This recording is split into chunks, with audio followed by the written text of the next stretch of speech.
Hey, shalom, shalom, shalom. First and foremost,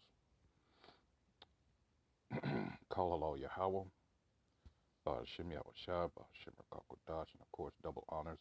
Once again, go out to the apostles, bishops, and elders of Great Millstone, all right, who continue through the Holy Spirit to give us this truth. All right, this is Nama of the DC camp. And for those of you who are not local to the DMV, DC, Maryland, and Virginia area, you might not be familiar with this young lady here. She's a prosecutor for Baltimore. She's state's attorney, AGA or AG, assistant AG. But yeah, she was very big in the Freddie Gray incident that came out. Man, I can't believe it's been, according to this, 5.5 years ago. All right, here she is right here. Let me see if I can blow this up. Right here, and you can see it all over her face. Proud sister. All right, but she went after the police, got 6 of them indicted. All right, and from that point on, I hope she knew that the clock was ticking. All right, eventually they were going to have, they were going to come after her, and it appears that they finally did it. I am hoping, of course, more information has to come out. I am hoping that she was not this stupid. All right, you have to know, and this is a problem with Jake. You have to understand that you see a lot of Jake out here on the street in a very bad predicament, and you can't help but sympathize a little of them. Knowing what we know, that's judgment, and uh, you know, whatever. But the big, how am I gonna say this? Those people, these Edomites, these so-called white people, they look at, you're conquered. Fuck you. You've done what we wanted you to do. We've destroyed you. People like this woman here and others who have, what's the phrase they always say? Done everything right. All right, you have to understand now that you're more of a target. All right, because you've slipped through the cracks. You've learned to meander through and take advantage of, certain opportunities. Ultimately, we know that, hey, this is the Most High's plan. All right. But again, in fact, let me get a scripture for that. Let me start on off here. Let's go to, Proverbs 20. All right. This is Proverbs 20 and 24. It says, man's goings of the Most High Yahweh. How can a man then understand his own way? All right. And let's see. Hold on.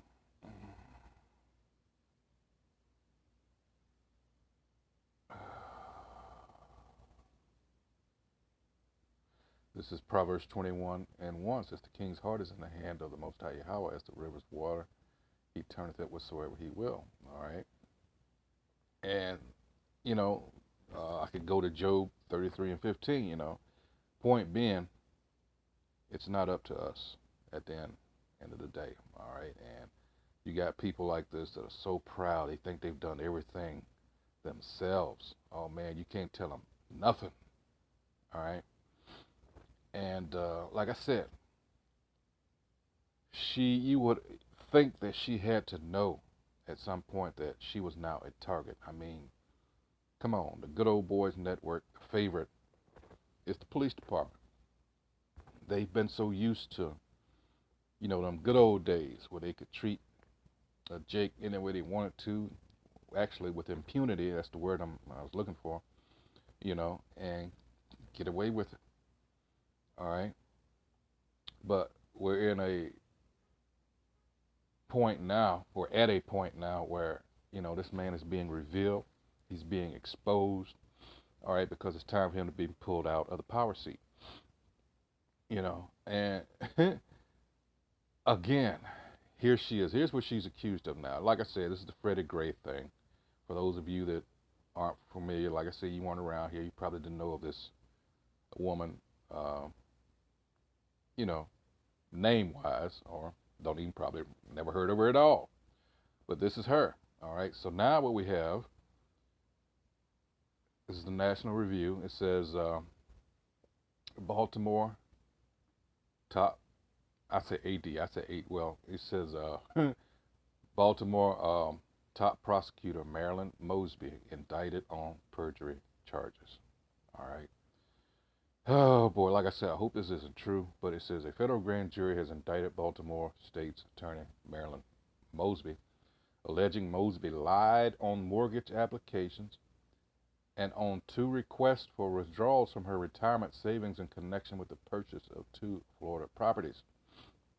The U.S. Attorney's Office for the District of Maryland announced the indictment on Thursday. Mosby rose to national prominence for her prosecution of 6 police officers over the death of 25-year-old Freddie Gray in their custody, all of whom were eventually acquitted. Okay?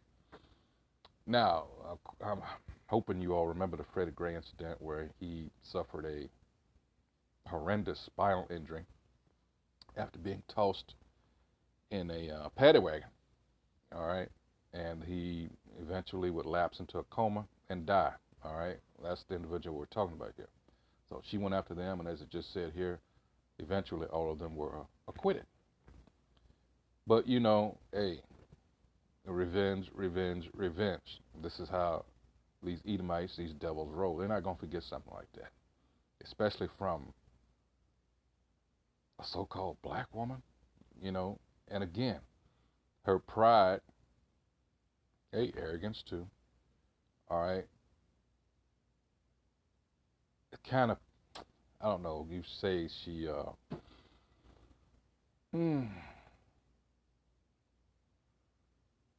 with blinders on, maybe she was, laser focused and didn't consider maybe the repercussions. And I'm telling you this, and in my mind, I'm thinking of another Jake from years ago in this area, Prince George's County, that he went through similar things, but I mean, they came after him. You got to understand, this is back in the day. And these, these Edomites here, especially, well, I say Prince George's County, that's one of the, that's like, talk about old money, talking about people that can trace their lineage to the 1600s. Yeah, that's fact. So you got this old,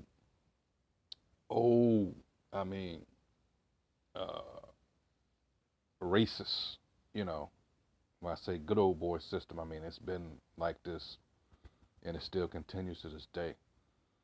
All right, I heard stories when I was in the military, about this area. We're talking mid-'80s, and I'm like, man. Anyway, so here it is.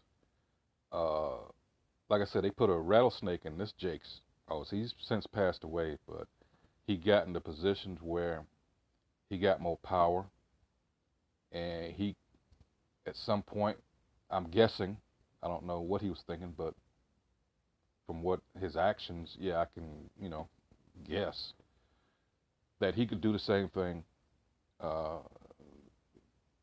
these white folks could, and that's a big thing with Jake.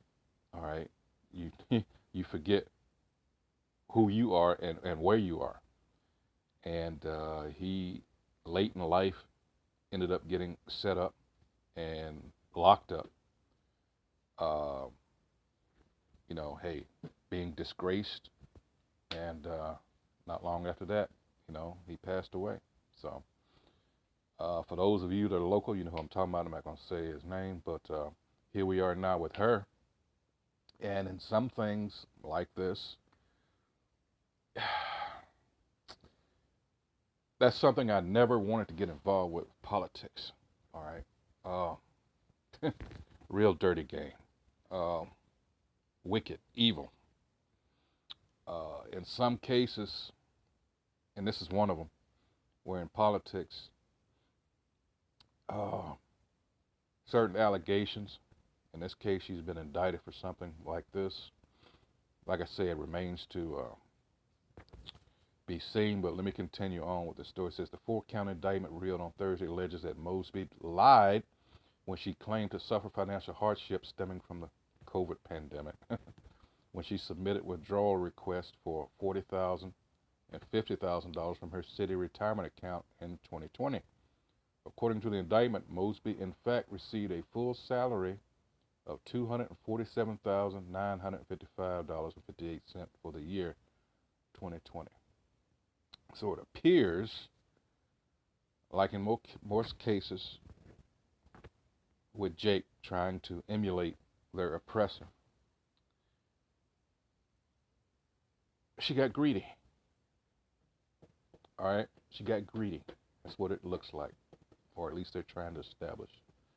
All right, so additionally, the indictment charges that Mosby lied on mortgage applications related to the purchase of a home in Kissimmee and a condominium in Longboat Key, both in Florida. Mosby allegedly stated on those applications that she did not have any liabilities, when in fact she and her husband, Nick Mosby, Baltimore City Council president,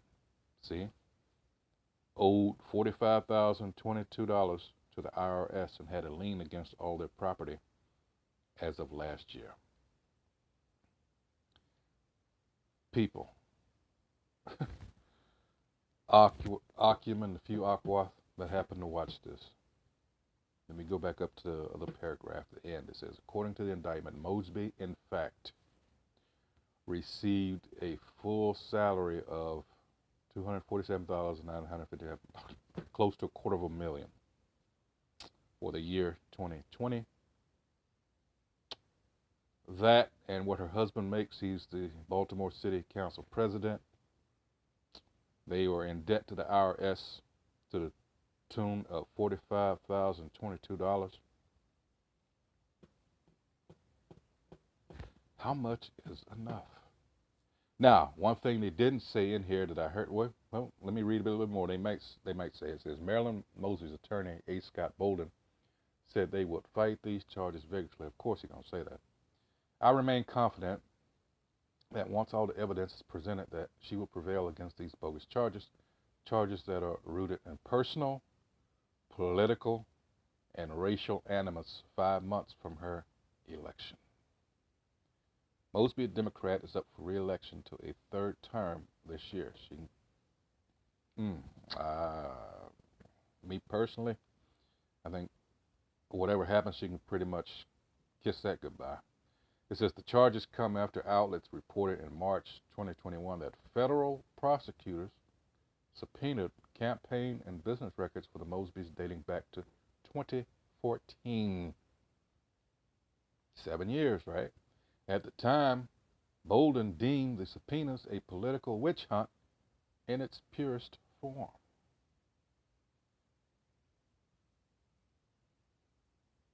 The two perjury charges against Mosby carry a maximum 5-year sentence each, while the 2 counts of making false statements on a mortgage application carry a 30-year maximum sentence each. Okay, they didn't say it, so I'm going to say it. What I actually heard from a news broadcast last night was that one of the things she did, she lied on the application. They told you pretty much that, but what they didn't go into detail. What happened, one of the properties that she bought, or maybe both of them, I can't remember, she said that it wouldn't be used as a rental property. All right. But lo and behold, kind of find out that's exactly what she did. All right. So again, they're going to get, all kinds of codes and, tax shit. See, it's all kinds of snares and traps. And these devils, this is the way they design it. All right. It's got to be more or less who you know. All right. so you can maneuver and do all that. Going back to what I said earlier, you know, a few Jakes have found a way to maneuver, all right, in this society, take advantage of, you know, certain things that our oppressors do, and oh, they don't like that. All right, no, they do not like that, because if you familiar with your history, you know that they've made a concerted effort, all right, and that takes a hell of a lot of willpower to keep a whole nation of people suppressed. Think about that. They had us in chattel slavery for, oh, roughly 250 years, hardcore. Then they took the physical chains off and they switched up and they said, well, you're free now, which we all know was a joke. So they play these mental games, and you know, and our people don't look shit up. To this day, you tell them, you ask them, what does emancipate mean? And they say, well, we're free, you know, whatever. So again, with all the little uh, tricks that they played on us, their policies, which a lot of our people don't pay attention to, and you can see this track record if you're paying attention. You know, what did they do? Right after chattel slavery, what did they do? Now we've got the prison industrial complex was established. So then they make up all these uh, fucked up little laws that are designed to keep the jails full, you know, and all this other shit that was, you know, Jim Crow and a lot of other shit. Then, well, they're not satisfied with that, so, you know, the lynchings and all this stuff, in order to keep us intimidated, keep us off balance. And this is not imagination. This is fact. That's why this critical race theory is such a resistance with that, because these people have created this image of themselves that they're so benevolent, all right? Hence, that's why they call themselves white. And we know that's bullshit, because they are very much, they've been a terror wherever they've gone in this world since the late 1400s. Everywhere. But these devils are slick, and they built this demigod-like status in the world. And what we've been out here doing is tearing that shit down, per 2 Corinthians 10. Let me get that real quick. That's what we've been doing, all right? And there's no defense on their part for it, because why? This is the truth. This is 2 Corinthians 10 and 4. It says, for the weapons of our warfare are not carnal. See, they want us to go out there, pick up a gun, or anything like that, and that's his carnal blessing. That's lets you know who you're dealing with. All right? This is the nation of Edom, the descendants of Jacob's brother, our brother Esau. All right? That's their blessing. All right? They're carnal, beastly, base people. All right? Where would they be without that blessing?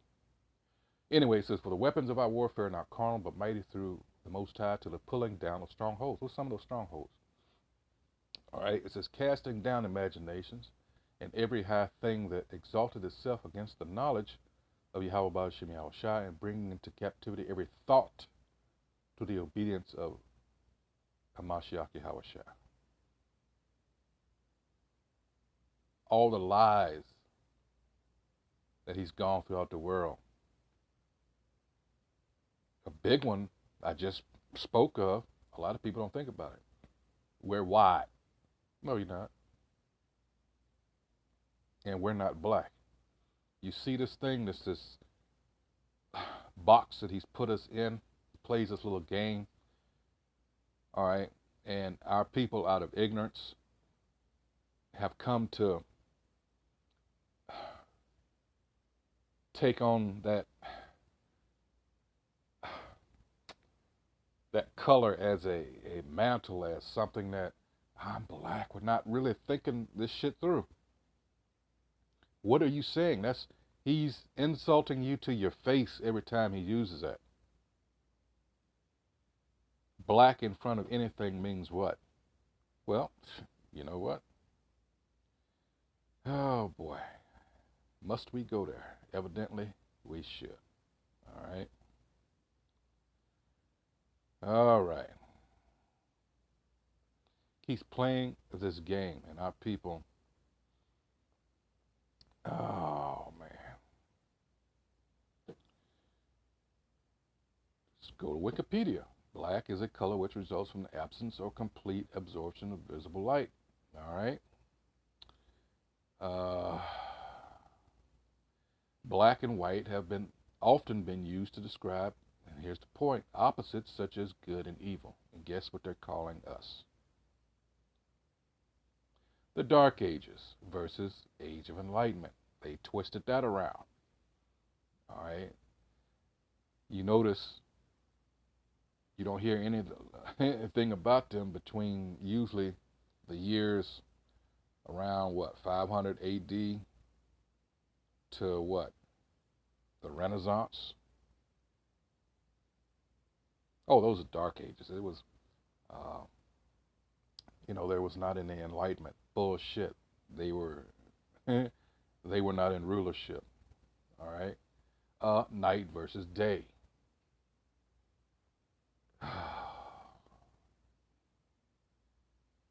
Now they say here, since the Middle Ages, black has been the symbolic color of sovereignty and authority, and for this reason is still commonly worn by judges and magistrates. Bullshit. You see these Supreme Court motherfuckers right here? No, that's not what that symbolizes. This goes back to the worship of Saturn, all right, which is actually, when you dig deep into it, it's talking about Satan, all right? That's what that is. Here's more to the point. It says it was used in ancient Egypt because you got to remember, you here in D.C., you look at the architecture of this, and what do you find? Egyptian, Greco-Roman architecture. All right, this is where, because a lot of what so-called white people, you got to understand, these are people that are no people. They've copied from other cultures. All right, even the gods. All right, and that's why you have a lot of Egyptian and, things of that nature, Babylonian, etc. It says it was used in ancient Egypt and Greece as the color of the underworld. All right, and the Roman Empire became the color of mourning. And over the centuries, it was frequently associated with death, evil, witches, and magic. And there you go. And it goes on from there. You can read the rest of it for yourself, but for time's sake, all right, I'm gonna wrap this up. But yeah, our people need to get a. We actually, what am I doing? End up doing this to ourselves, all right, or helping at least to,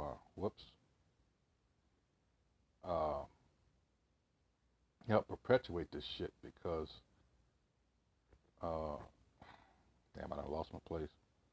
Slocky. Here it is. Anyway, so here it is, this prosecutor here. Now they got her ass hemmed up. All right. Yeah, but that proud so-called black woman, what can you say?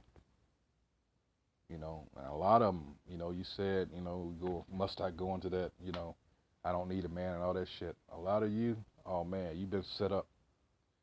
You can't imagine what's to come for you proud ass black women. I go into Isaiah 32nd chapter, the so-called white man set you up sweet. He got you with the welfare. You said, fuck the black man.